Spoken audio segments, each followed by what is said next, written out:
So, let's just dive right into this explainer, okay?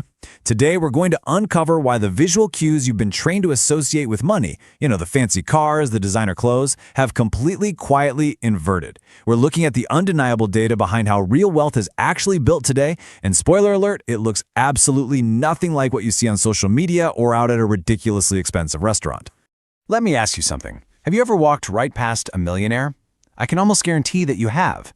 You might assume the person laughing the loudest at the end of the table or the one buying champagne for their whole group is the wealthiest person in the room. But the data suggests something entirely different.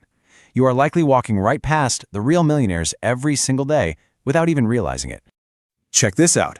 The latest Global Wealth Report reveals a pretty staggering reality. Over 440,000 new dollar millionaires were minted in the US in a single year alone. That brings the total to roughly 23.6 million of them living in the United States right now. To put that into perspective, that's close to 1 in every 11 adults. And the wildest part of this whole shebang? Almost none of them look the part. The signals you were taught to read are literally leading you astray. Today, we're going to break down the data-backed tells of quiet wealth across 5 key areas: the wealth illusion, compounding over appearances, why titles mean almost nothing, dodging the debt trap, and finally, the ultimate scoreboard. Section 1. The Wealth Illusion.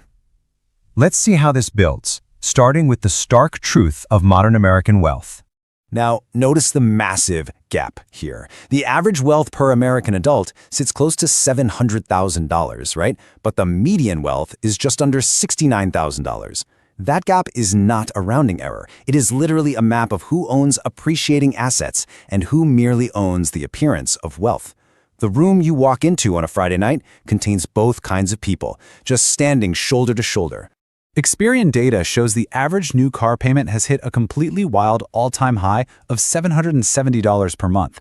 And that's mostly for financed non-luxury trucks and SUVs. But the data reveals this fascinating contrast. 61% of Americans earning over $250,000 a year are quietly driving Hondas, Toyotas, and Fords. Think about that.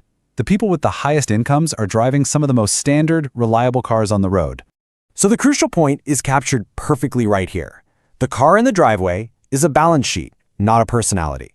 That financed, brand new truck sitting beside you at the stoplight, it's shouting a monthly payment. The 9-year-old Toyota sedan right next to it announces absolutely nothing at all, which is exactly why you never notice the millionaire sitting behind the wheel. Section 2. Compounding over appearances. This brings us right into the hidden mechanics of saving. Here's a fundamental rule. Money basically has 2 possible jobs. It can either perform for an audience or it can multiply. It cannot do both. If you redirect just the $370 monthly difference between a $770 new car payment and a $400 used car payment into an index fund returning 7% or 8%, the magic really happens. Over 25 to 30 years, that single recurring decision, if you just hold it long enough, blossoms into hundreds of thousands of dollars.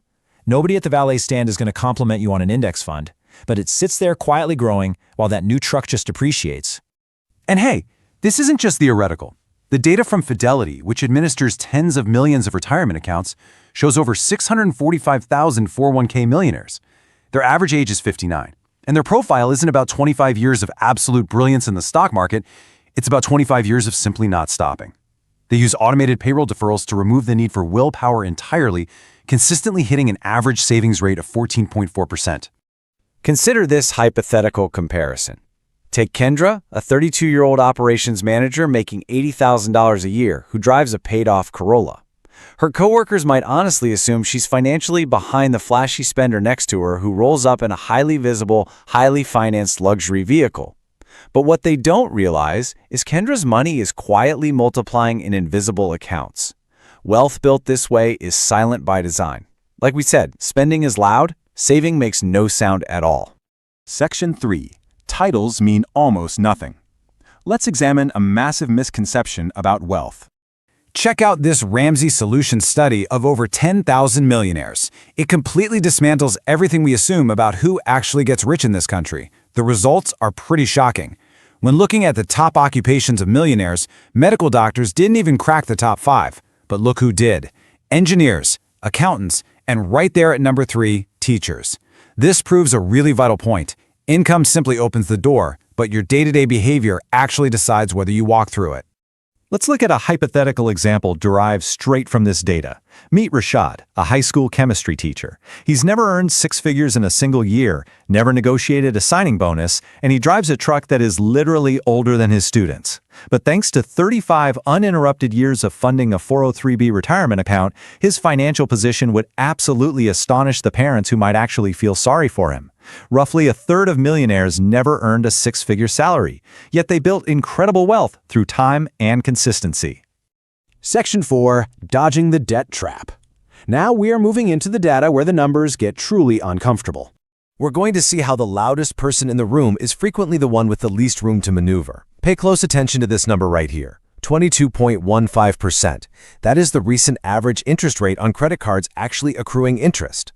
So, with average credit card balances for those carrying debt sitting around $11,000, that flashy spender we talked about, they are vaporizing roughly $2,440 every single year. That's a nice vacation or a massive investment contribution just evaporating into someone else's revenue line without adding a single penny to their own net worth.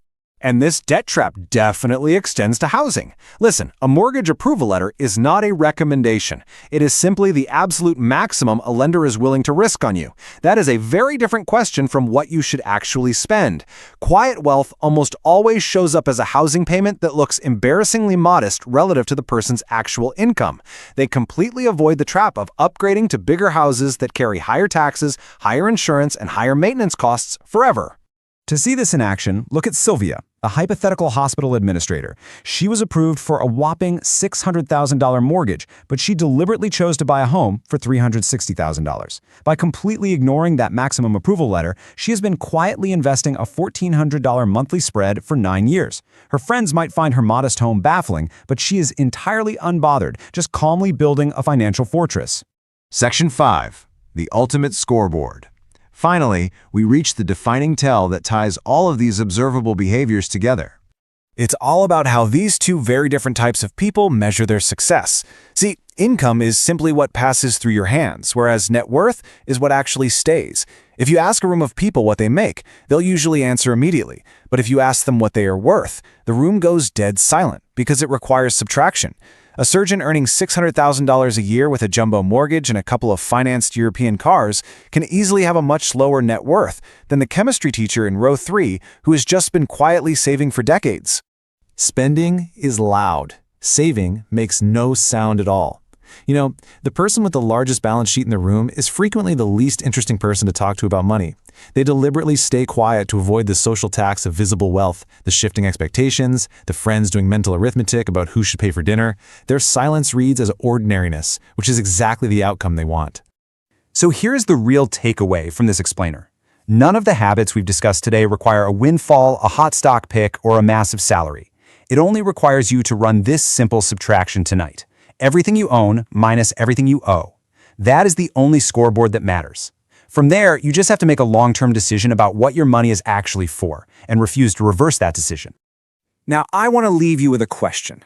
Which of the silent wealth-building habits we explored will you change today?